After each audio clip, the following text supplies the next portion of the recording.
New ideas often face resistance in Hollywood, but when they break through, they can reshape popular culture. Beetlejuice is a prime example. This horror comedy follows a desperate ghost couple, a family that moves into their home, and a bizarre, unpredictable spirit who wants to take over everything. Beetlejuice was a pivotal moment in the career of its director, the visionary and now celebrated Tim Burton. But this story of challenges and prejudices doesn't start with him. Give this video a like, because there's so much to share about how the original Beetlejuice came to be, and many of you will be both inspired and amazed. The creative force behind Beetlejuice was Michael McDowell. Born in 1950, McDowell grew up reading H.P. Lovecraft and admiring Asian horror movies. He noticed that these films approached death and the afterlife directly, as a natural part of life, which was different from American perspectives. In fact, he believed death was life's most morbid joke. These thoughts stayed with him as he studied English at Harvard University and later earned a doctorate at Brandeis. There, he wrote a thesis titled American Attitudes Towards Death. After finishing his university education, McDowell started writing gothic horror pulp novels. Within a few years,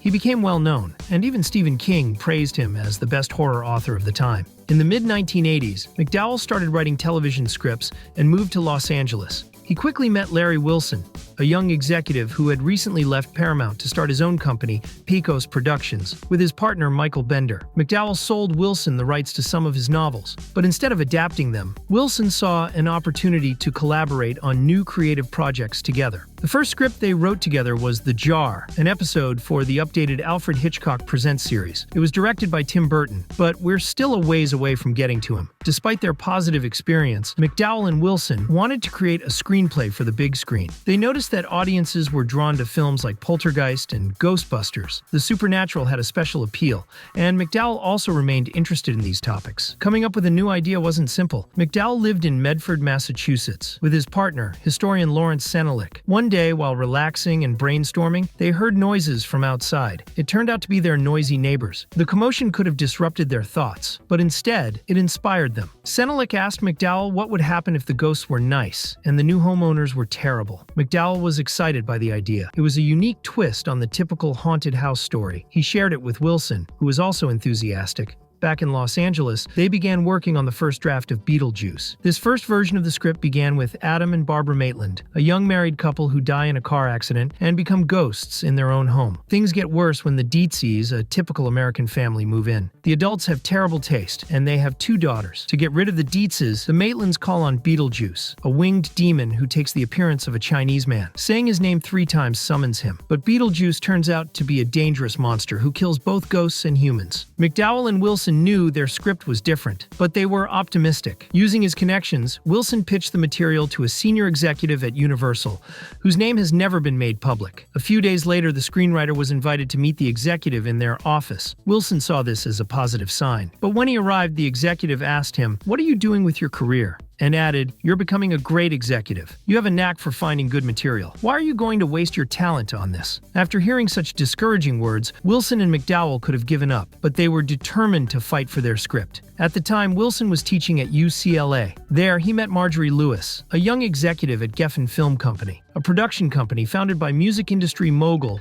David Geffen. Wilson respected her opinion and knew she had connections, so he gave her the script. Lewis read it and loved it so much that the next day she left it on Eric Eisner's desk, the president of Geffen Film Company. She pleaded with him to buy the script, threatening to quit if he didn't. In the end, Eisner listened to her. Beetlejuice became part of Geffen, which had a partnership with Warner Brothers. McDowell and Wilson were excited, but they knew this was just the start of their journey. They realized the studio and the director they chose would likely make changes to the script. That's where Tim Burton comes in. He grew up admiring the gothic films of Universal and Hammer Films, as well as Godzilla movies. He felt a connection to monsters because they were different and misunderstood, just like him. After studying animation, he joined Disney. He didn't fit into that overly sweet, idealized world, but he gained attention with his short films Vincent and Frankenweenie. In addition to his powerful visuals, he showed a clear preference for anti-heroes and outsiders, struggling to survive in a world that doesn't accept them. Burton's directorial debut was Pee-wee's Big Adventure, starring the TV star Pee-wee Herman. Since Warner Brothers was producing the film,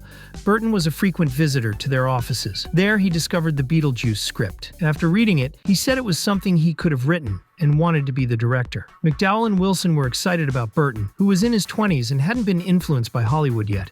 The three of them were sure they could make something truly special and innovative. However, things wouldn't be so easy. Geffen and Warner, the studios that owned Beetlejuice, wanted to make the film more appealing to a wider audience. Their first idea was to change the title to House Ghosts, a suggestion that Burton and the writer strongly disliked. As a joke, Burton proposed Scared Sheetless, only to be surprised when the studio executives actually considered it. Besides that title issue, the executives were more concerned about the film's dark and violent tone. To make it more family-friendly, they brought in Warren Scarron, a seasoned Hollywood screenwriter who had recently worked on Top Gun. Burton, McDowell, and Wilson were discouraged as they feared the script would be completely rewritten, but they were pleasantly surprised to find that Scarron was not only a skilled screenwriter but also a genuine fan of the story. He understood the executives' desire for a more mainstream film, but was committed to preserving the heart of the script. Scarron found a balance by reducing the darker elements, making the characters more relatable, and amplifying the humor. The Maitlands' tragic accident was toned down, and the Dietz's two daughters were combined into a single goth-inspired character named Lydia, who could see ghosts. Initially, Lydia was destined to die in a fire and become a ghost herself, but the filmmakers decided to keep her alive. However, the most significant change was to Beetlejuice himself, who was transformed from a more sinister figure into a charming, albeit unconventional, bioexorcist. With a more mainstream-friendly script in hand, Burton began casting the film. As expected, many found the project to be quite unconventional. They cast Geena Davis, a popular actress of the 1980s, and the rising star Alec Baldwin as the Maitlands. Angelica Houston was initially offered the role of the eccentric Delia Dietz, but had to turn it down due to health reasons. Catherine O'Hara, a well-respected character actress, stepped in to replace her. Casting Lydia was more challenging. Burton auditioned several promising young actresses, including Sarah Jessica Parker, Juliette Lewis, and Jennifer Connelly, but none seemed quite right. Then he saw the film Lucas and was immediately drawn to the young newcomer, Winona Ryder. Ryder was surprised by Burton's youth, but was captivated by his enthusiasm and the weird nature of the script. As we saw in our Heathers video, the actress has a thing for unusual ideas. Even though he had a solid cast, Burton needed Beetlejuice. He sought a character bursting with humor, charm, and personality, but he wasn't interested in a traditional comedian. Instead, he had his heart set on the musician Sammy Davis Jr. Burton presented this idea to executive producer Marjorie Lewis and David Geffen. Lewis appreciated the director's unique vision, finding him as intriguing as a character from one of his films. However, Geffen was far from pleased. He expressed his disapproval strongly, arguing against Davis Jr. as the right choice. Once he had cooled down, he suggested the perfect person for the role, Michael Keaton. He was a major comedy star of the 1980s, known for hits like Mr. Mom. He also had a strong personality. When Geffen offered him the role of Beetlejuice, he initially turned it down. Geffen was known for never taking no for an answer, but the actor seemed determined. Despite his initial refusal, he agreed to meet with Burton. Impressed by the director's vision, he changed his mind and signed on to the project. With everything in place, filming for Beetlejuice began in early 1987 at the Warner Studios in Culver City and on location in East Corinth, a town in Vermont. Challenges arose early on. Geffen was still reeling from the box office flop of his previous film Little Shop of Horrors, another blend of horror and comedy. To prevent this from happening again, the production company set a strict budget for Beetlejuice, no more than $15 million. This was a tight one, especially given the film's extensive special effects, which had a budget of just $1 million. Burton needed to find a way to keep his vision intact without breaking the bank. He teamed up with his friend and visual effects expert Rick Heinrichs. Together, they decided to focus on practical effects, using in-camera techniques instead of relying heavily on post-production. More importantly, they created an exaggerated, almost cartoonish aesthetic that would give the film a unique look and hide the limitations of their budget. They built puppets, animatronics, and other outlandish props, and made full use of the incredible makeup work by V. Neal, Steve Laporte, and Robert Short. Even so, the design team faced challenges and had to get creative. In one scene, Beetlejuice shows his frightening abilities, and snakes and other disgusting creatures appear from his face. The effects supervisor, Alan Monroe, suggested shooting the scene from behind. This approach created a sense of horror while also saving money. Music was another obstacle. While the soundtrack would be composed by Danny Elfman, a longtime collaborator of Burton's, the script called for some rhythm and blues songs in specific scenes. Securing the rights for these songs proved to be a frustrating process. Lewis had to negotiate with record labels and artists, and whenever she mentioned Geffen, everyone demanded higher fees. Meanwhile, actress Catherine O'Hara suggested using Day-O, a 1956 hit by Harry Belafonte. She believed the song would add a lively energy to the scene where the Dietzes and their friends are forced to sing and dance. Geffen reached out to Belafonte, who was surprised at first. He had never been approached for something like a movie before. After hearing about the film and the bioexorcist concept, Belafonte agreed to let them use Day-O and his other song, Jump in the Line, at a fair price. Despite the demanding effects and music, Burton always made time for the actors. While he respected the script, he encouraged them to improvise, especially Keaton.